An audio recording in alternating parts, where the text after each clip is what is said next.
Hey everyone, welcome back to the 443 Security Simplified. I'm your host, Mark the Liberty, and joining me today is Corey New Year Refresh Knockreiner.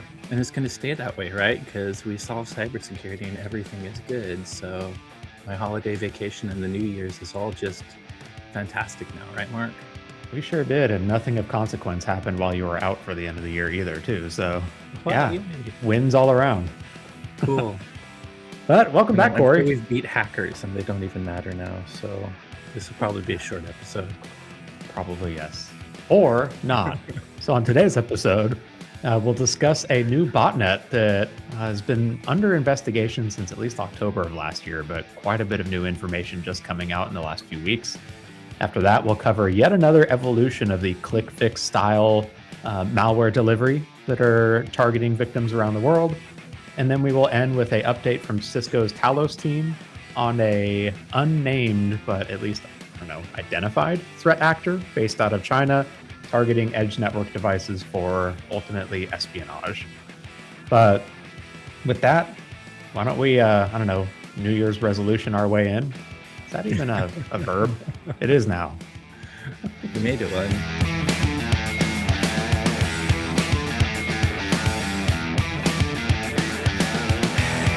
And so let's start with the first one, where the story kind of starts back in October, where there was a student from the Rochester Institute of Technology and separately a Chinese security firm called XLab, all started investigating a new botnet that they found that was designed to infect or at least compromise home devices that were using residential proxies to allow threat actors to both like proxy connections through them or conduct distributed denial of service attacks, all using these devices on people's home networks. The really interesting thing that stood out to me at first was the command and control domain for this. At one point, ranked #1 in the world on Cloudflare's global domain popularity rankings. That more than Google is pretty freaking crazy. Which this tells me something, because if anyone was like regularly looking at these, this domain stands out like a sore thumb, and you'd think there would have been more action at the time to like block it or something. I don't know. Yeah, it's weird. It definitely should have triggered everyone at Cloudflare. In fact, I'm sure it did. It just may have taken a while to do the research. But yes, anything beating Google already is there. But look at that domain name and .su. If that doesn't trigger your oh no panic button. But at least it's categorized, right? I'm assuming this data comes from Cloudflare's like DNS resolver. They own 1.1.1.1 and like 1.1.1.2, I think. And so maybe like Cloudflare as a service was already protecting folks, but like people not using Cloudflare or going through a Cloudflare endpoint still making DNS requests, and that could be why it was popping up there. But that's an insane like stat or feature out of this malware campaign or this botnet campaign for DNS requests to the C2 domain to pop up. I don't know if this is the biggest one, but I usually think botnets that grow 100,000 in the hundreds of thousands are pretty huge. We have had big botnets, but getting to around 2 million, as I think our audience already saw in the headline, they say 1.8 million, but later on you'll learn that there's lots of reasons it's hard to estimate and things will be down. But anything growing that size, those are pretty rare botnets, man. This is pretty crazy. It's insane, yeah. And it spreads through a few different ways, but it like tunnels back through are called residential proxies, which are kind of like I'd describe them as grayware, but still mostly malicious. Like programs that users could like intentionally install on their own systems to earn money and kickbacks to allow other people to proxy through their systems. There's quote unquote legitimate providers of these services like IP IDEA out of China, for example, is one of the biggest ones and one involved in this story, as we'll get into in a second. I remember there was a pretty popular one a few years ago called like Honeygain, where it was a browser plugin you could install that turned your browser into a proxy that other people could go through. So it's a popular tool for building these proxy networks that then other people can use for totally not malicious purposes to make their connection look like it's coming from a residential IP, for example. By the Um, way, they also are popular. I think people should know with a lot of kind of grayware apps. There's a lot of mobile apps out there, iPhone too, but especially on Android that are like these free apps, and free even VPN or free free whatever. VPN, yes, and what they're really also doing are making you a residential proxy to provide some of that. So, as we talk about this, we'll talk about the actual target of this botnet, which wasn't necessarily those, although those apps may be involved in infecting other things. But be careful with some of this free stuff and pay attention to you. I mean, sometimes they may not have EULAs because these are truly grayware, but you don't want your mobile phone to be acting as a residential proxy in your internal network, let alone wherever else you take that phone. And we just talked last month, right, about like free VPN browser extensions that were harvesting people's like AI chatbot histories and Yeah. responses and stuff. Like the bottom line is, if you're getting something for free, then you're paying for it in another way, especially with some of these like sketchy applications. But so speaking of sketchy applications, one of the primary ways that this malware turns users' IoT devices into proxy nodes, it's either from like a mobile app or a game that's pretty sketchy, or in some cases, it was even coming pre-installed on like no-name Android TV boxes available from all of the popular electronic stores in the US, like Amazon and Best Buy and Walmart, for example. These boxes make up, they said, a considerable chunk of the estimated 2 million systems out there. Think like if you went Yes. onto Amazon and like searched for Android TV streaming box and just saw the random like one that has 3 reviews on it that just popped up yesterday, it's one of those types of ones.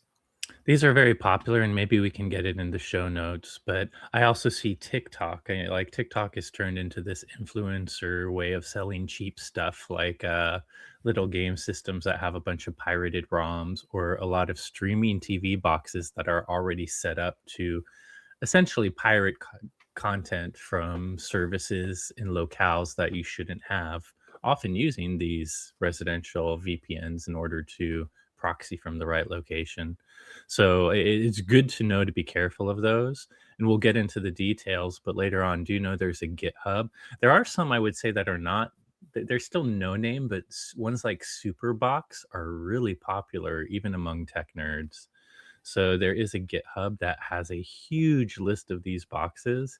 If you have purchased any sort of TV streaming thing from Amazon or TikTok or eBay or Walmart, you definitely should check out this list. And because if so, you may have a botnet that not only is in your network on that box, but may even laterally move. Yeah.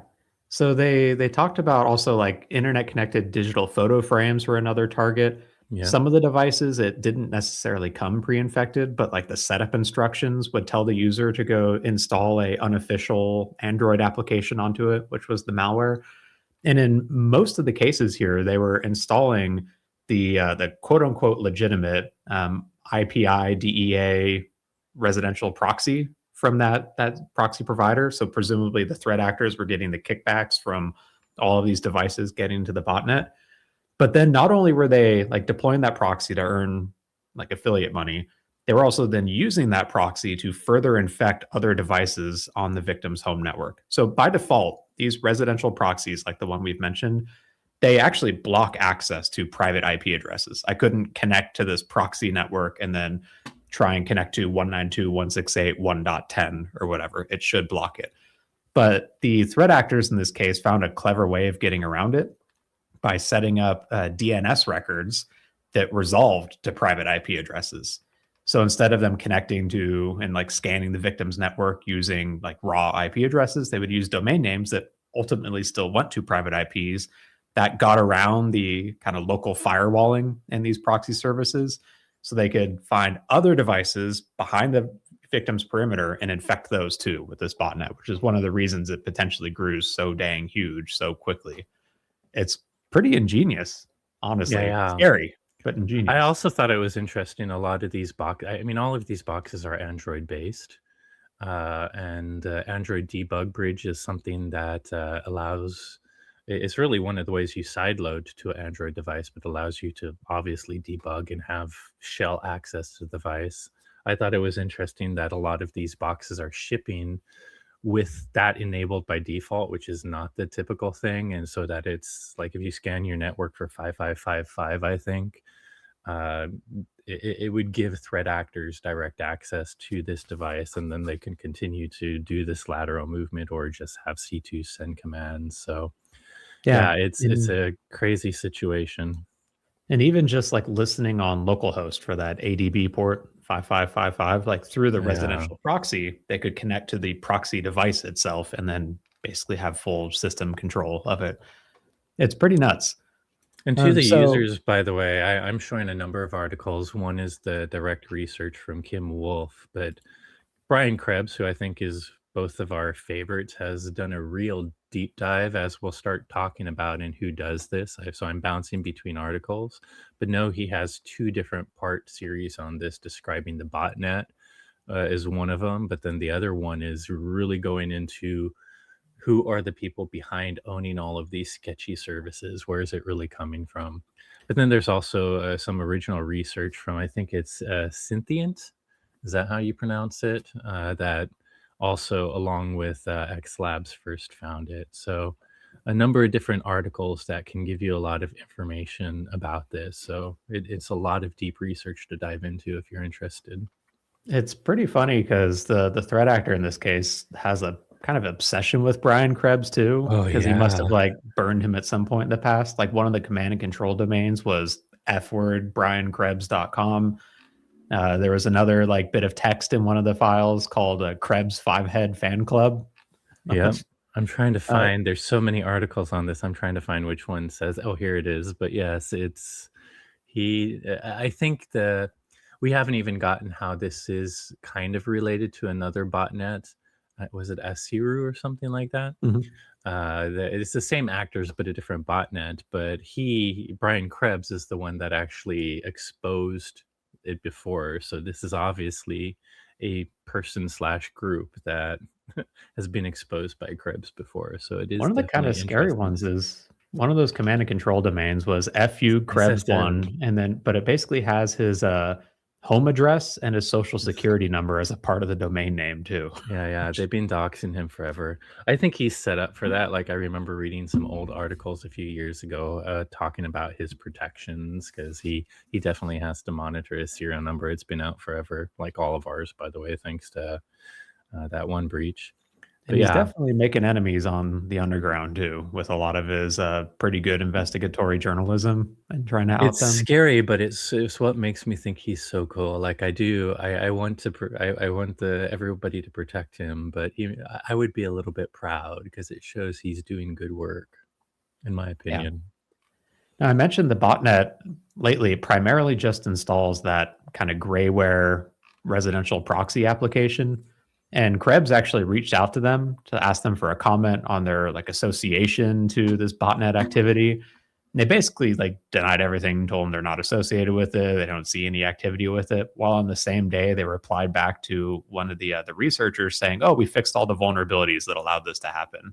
So a bit of a mixed message there in their And by the way, I communications to think it both. was too like he was getting emails, wasn't he, from people that would only name themselves with their first name, Right. which is kind of if you're talking to a vendor, you usually get a human being. You can see their last and first name, and he was talking to people who would only describe themselves by their first name. So I assume their email address. So already it's kind of shady what they were doing. Maybe they were, I mean, it's possible he was just talking to a bunch of AI chatbots and none of this actually exists. Who knows? But this I one's also, pretty nuts. Like, yeah. if you're not monitoring your home network traffic, like you're not going to catch something like this until you get a letter from like your ISP about all the malicious crap egressing out of your network, for example. Like it's pretty difficult. I know like quite a few of our listeners probably have like actually a WatchGuard Firebox or something on their home network, and you might have a better chance of catching this kind of threat activity. But if you're just set up with a consumer router on your edge and you went and bought one of these stream boxes, you might not be able to tell. I do have a very big like it's not going to help you with well maybe it will help you with the stream box, but I think one big even consumery tip from this is the one thing I do notice is even for the cheap but wireless routers, they do tend to have automatic guest networks. If you don't have something fancy where you're not already segmenting your stuff, and by the way, segmentation is a good thing. You should put IoT in a different segment than your actual computers. And then at least your streaming TV box would only be messing with that IoT segment. But better yet, I mean, one of the issues is you could have some dude, like I don't know about you, but every time I have friends come over, their phone, they want to get access to the Wi-Fi network. You need to have a guest network. You should never let even your best friends join your normal network. Not because you like don't trust them technically. I mean, in a way, yes, you don't. But if their phone is infected with one of these apps, it's going to be doing that lateral movement in the background. So use a guest network. And if you don't have things fancy enough to segment networks beyond just a guest network, maybe consider putting sketchy IoT on the guest network too. You can have configurations that still maybe let you access the IoT. I mean, honestly, I would not buy streaming TV boxes from China right now unless you really know what you're doing and you can flash them with new firmware you trust. So the better advice is, dude, go to that GitHub, look at that list, don't buy that crap. But if you're going to do it, there are people that really like these boxes, and you better be tech savvy and put it on a segmented network. But I really do like the guest network advice. I don't think I want people's phones because this shit bouncing between picture frames from phone apps to its threat actors are looking at ways to automate this lateral movement. And that's why I just don't want anybody but my devices on my network. All my friends, they can get internet from my house, but they're going to have to deal with my guest network. Yeah, I agree with that entirely.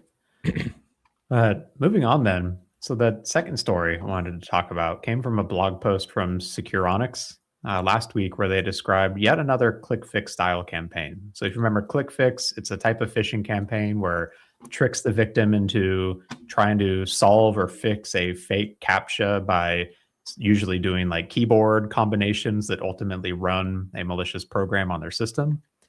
This one was interesting where it started with a fake booking.com hotel reservation, specifically a cancellation. So they get an email saying your hotel has been canceled, but you're still going to be charged £1,000 or €1,000 or whatever unless you go here. When they click on the link, they're brought to a page that looks like the booking.com website in the background with some data loading, but there's an overlay on it that has a message saying loading is taking too long and a big blue button that says refresh. And if you hit that refresh button, it triggers the browser to go into full screen mode and then shows a fake Windows blue screen of death message. So, the little sad face. And on a normal one, it would give you instructions on like the error message and just go reboot or how to troubleshoot it. In this case, it gives you the ClickFix style keyboard combinations of Control Run, Control Paste, and Enter to execute what it's secretly copied into your clipboard. I've been pooping on ClickFix because I think anytime you are told to do a freaking sequence of keys, you should know better right away. So it takes enough user interaction that I kind of think the people that fall for it are dumb. Sorry. But Corey, that's victim blaming. it is. Please, that doesn't mean the threat actors aren't jerky and we don't want to block this. But honestly, hopefully we're teaching people don't just do random hotkeys that the internet tells you to. This, though, what I'm getting at, though, is while anyone that knows a blue screen still knows they should not be pressing these key combinations, this is a better phishing lure. This is decent social engineering. We know that there's definitely non-technical roles that don't really pay too much attention to all the detail on the blue screen. So this is me saying, okay, now this is the smart social engineering part that might actually get not completely dumb people to do something they shouldn't be doing. Yeah, and I'd say anyone born before like the year 2000 or something's probably encountered their fair share of blue screens, even more so the older you are. Microsoft has done a good job of fixing like kernel related bugs that trigger them. But like there's plenty of, like you said, non-technical people that know like a blue screen exists, and so they might see this They'd and think, okay, yeah, I recognize do it need to maybe. follow this. Yeah, Yeah, but they don't know they don't know that they typically don't tell you to press hotkeys. exactly. So in this case, as part of this, it tricks or it silently loads up a PowerShell script into the user's clipboard. So when they do the control paste and enter, it executes the script. The script does a few things. It starts by opening the legitimate booking.com website as kind of a decoy to make the victim think that like something legitimate is going on behind the scenes. But secretly, the script starts recursively searching through the user's computer to look for the Microsoft build.exe file, which is used for building applications and scripts. It then downloads a file from an attacker controlled domain and saves it as v.proj for project. And then it runs the MS build application for that project to build a actual application. In this case, it's a pretty simple one. It's an XML-based Microsoft build project file that just By has the a way, embedded isn't it PowerShell command. literally basically compiling something on your computer? Yes, Like basically. it's taking a program in project and compiling it on your device to get the executable. Yeah, which is a interesting evasion technique. Instead of Yeah. downloading a malicious application that's already built, just build it in itself on the computer. Yeah. Because you imagine like most legacy or traditional anti-malware services probably aren't going to scan .project XML files, whereas they absolutely would An scan a executable. like Yeah. actual executable you downloaded. The script that it builds and turns into an application, then basically it's a traditional backdoor Trojan. It will, in fact, I think it was, what was it like, not async rat or something similar to async rat. But it's got a few persistence mechanisms and a few evasion techniques. Like, for example, it adds a exception for the local defender antivirus for .exe, .powershell, and .project file extensions to hide itself before it even builds that file. It gains persistence by creating a .url file. So not a .lnk or a registry like run entry like we've seen in the past, but a .url file, which then points to the same file on the file system. So every time the victim's computer reboots, it re-executes this malware too. But at the end of the day, the final payload is just a traditional like botnet in this case, DC rat. That was the name of it. Popular fork of async rat. But I think, like you mentioned, Corey, like the ClickFix ones, they're obviously using this type of phishing technique because it is working in some cases, like obviously, or they wouldn't be doing it. People must be clicking hotkeys or they wouldn't be doing it at all. I'm being a little mean to the people that do, but it's obviously working to some extent. And this one is just, it's smart from a bad guy standpoint of do something that makes it look like the page is kind of behaving incorrectly. It's not loading fast enough. And then when the user interacts, make it look like everything crashed. And that is a scary but great way to trick unsuspecting and untrained people into following through with those commands, unfortunately. Yep. It's actually, like I said, it's social engineering that might actually work.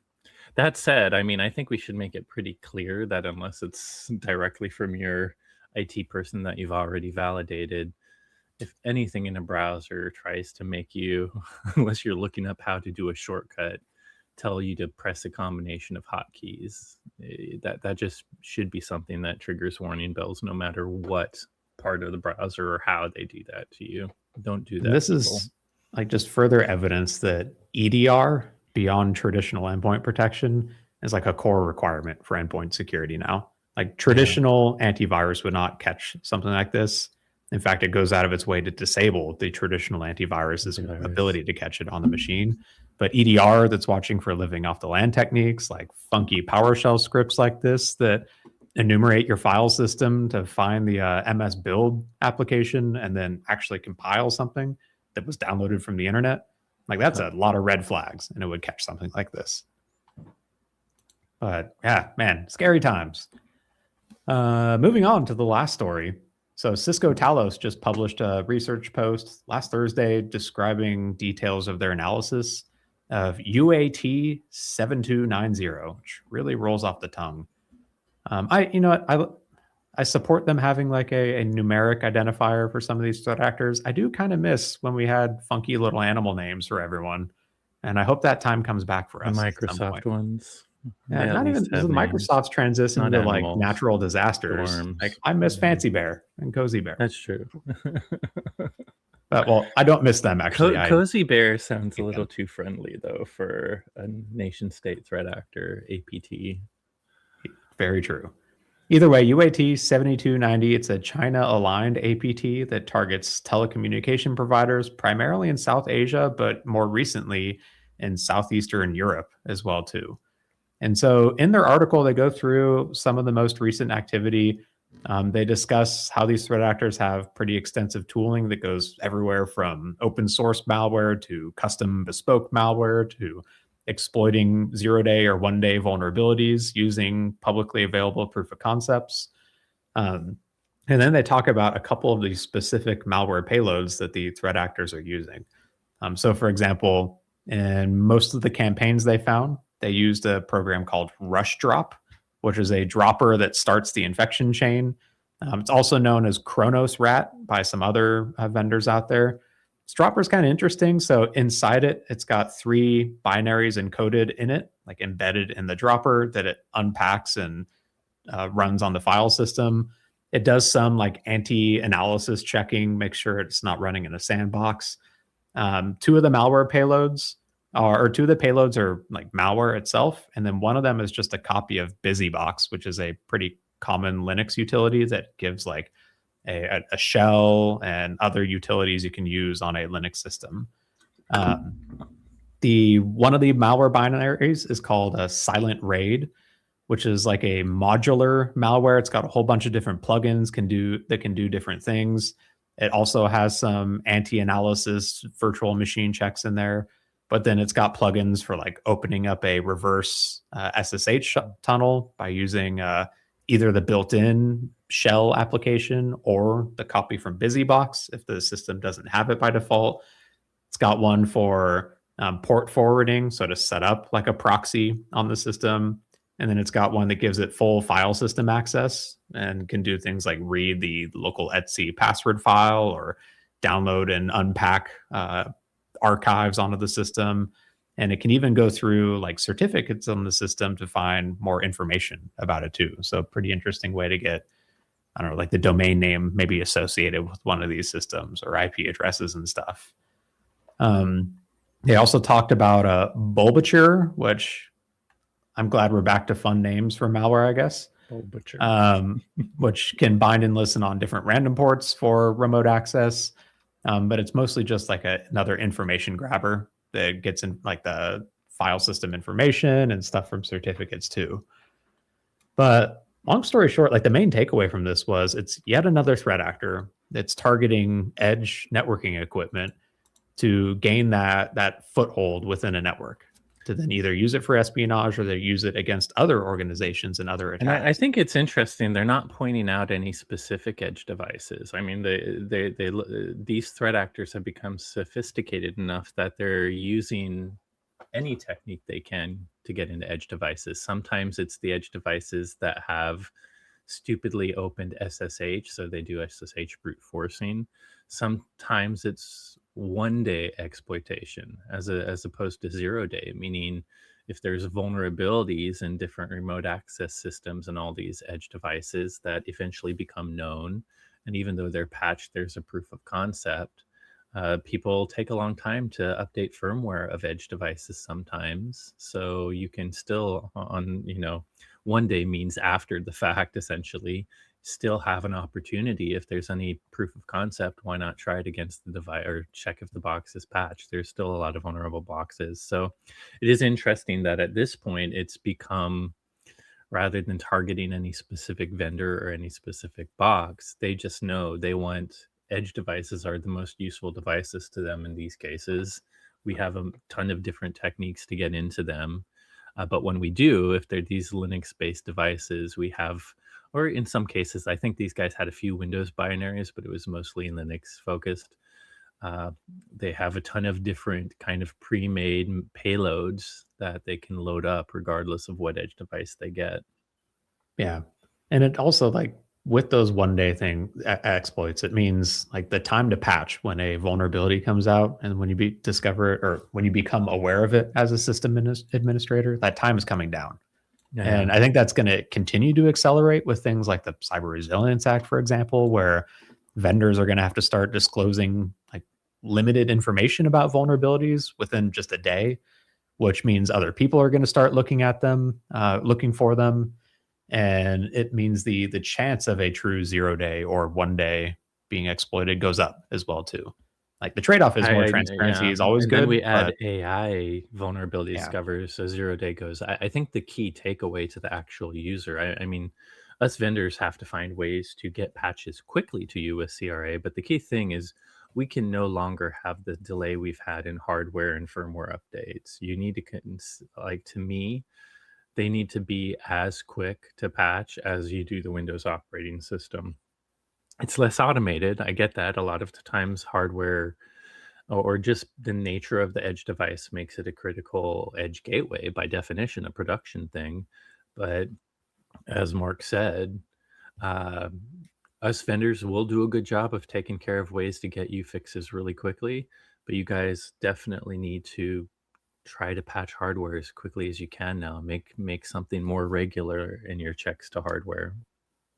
yep, agreed. And so to answer your, I guess it wasn't a question, but I to guess we reply to your didn't statement. fix everything in the new year, Mark. No, it's not feeling like we did, unfortunately. And We'll get there. the threat I guess actors that's are what still I out guess there. that's why we're part of this cat and mouse, why we get paid to be part of the battle. And honestly, I'd get super bored if we did ever end up solving all the problems. So We'd all be like I for Wally one, people, fat people with Slurpee cups, never moving from our little automated chair. I've never seen Wally. Is it good? Is it worth it? What? What?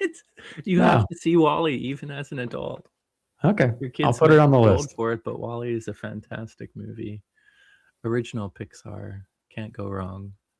All right. Maybe that's the weekend watch for this while I lick You my will get wounds what I from the was start of the talking year. about when technology is a utopia that takes care of us, we become lazy and boring. Yeah. That doesn't sound great. But The sure, I'll check it movie, out. it has a twist at the end. You'd like it. Awesome. Thank you. And everyone listening. Although I don't think there's much cybersecurity in it. That's your takeaway. Stop working and go watch Wally. Hey, it's Friday. You need to have I'm sorry, it's Monday. What am I talking about? I forgot. Record versus post. Well done, Corey. Welcome to the past. Well done. Hey everyone, thanks again for listening. As always, if you enjoyed today's episode, don't forget to rate, review, and subscribe. If you have any questions on today's topics or suggestions for future episode topics, or if you want to help Corey fix his little Mac OS reactions because they didn't actually fire that time when he did the thumbs up, you can reach out to us on Blue Sky. I'm at itsmark.me. Corey's at SecAdept. And we're both on Instagram at watchguard_technologies. Thanks again for listening, and you will hear from us next week.